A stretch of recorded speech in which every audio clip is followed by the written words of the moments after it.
In the quiet suburbs of Salem, Oregon, lived a woman named Karen Mitchell, a 41-year-old community librarian who loved nothing more than bringing people together through stories, books, and her small but thriving backyard garden. Life had not always been easy for Karen. After losing her first husband in a tragic accident when she was in her early 30s, she thought she would never find love again.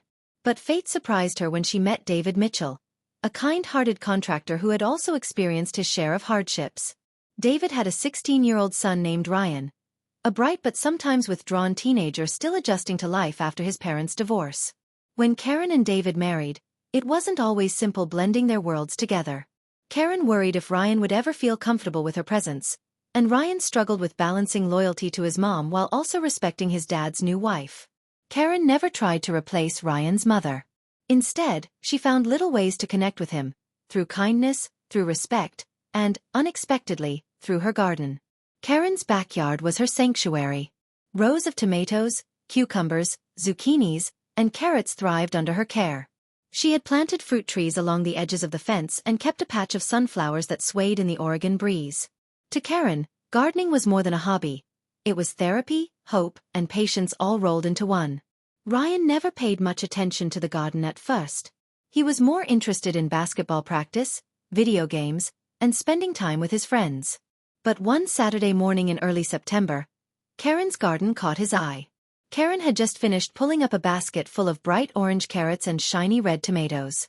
She placed them on the patio table, wiping sweat from her brow, proud of how much she had harvested.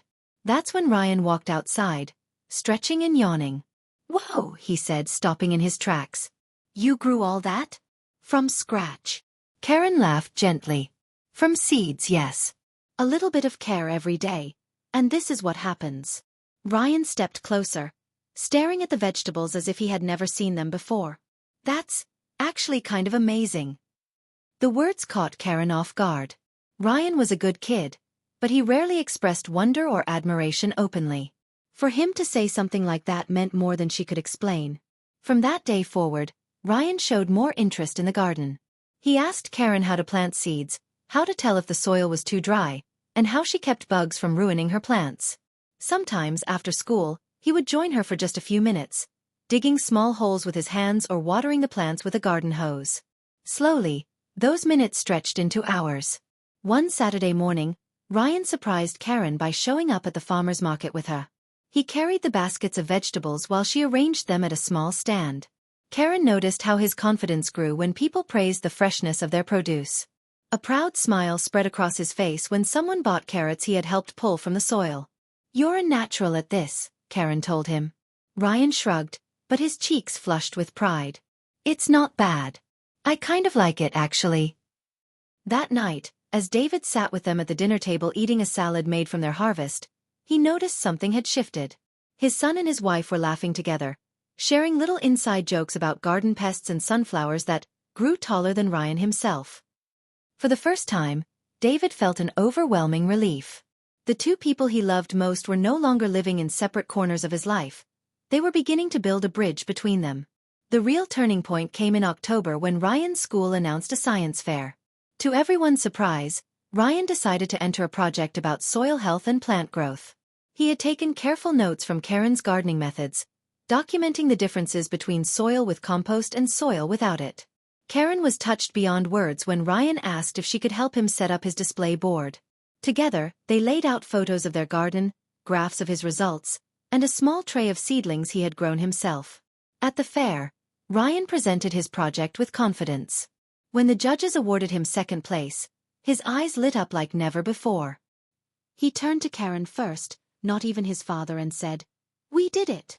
Karen felt her heart swell. In that moment, she realized Ryan no longer saw her as just Dad's wife. She was someone he trusted, someone who had earned his respect through patience, love, and shared effort.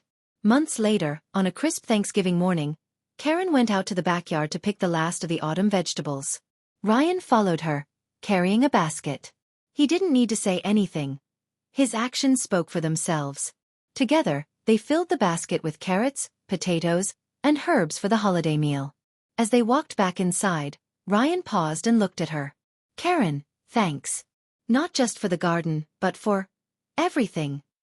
Karen's eyes filled with tears, but she only smiled and squeezed his shoulder. At that moment, she understood. The garden hadn't just grown vegetables. It had grown trust, patience, and a bond stronger than she ever imagined.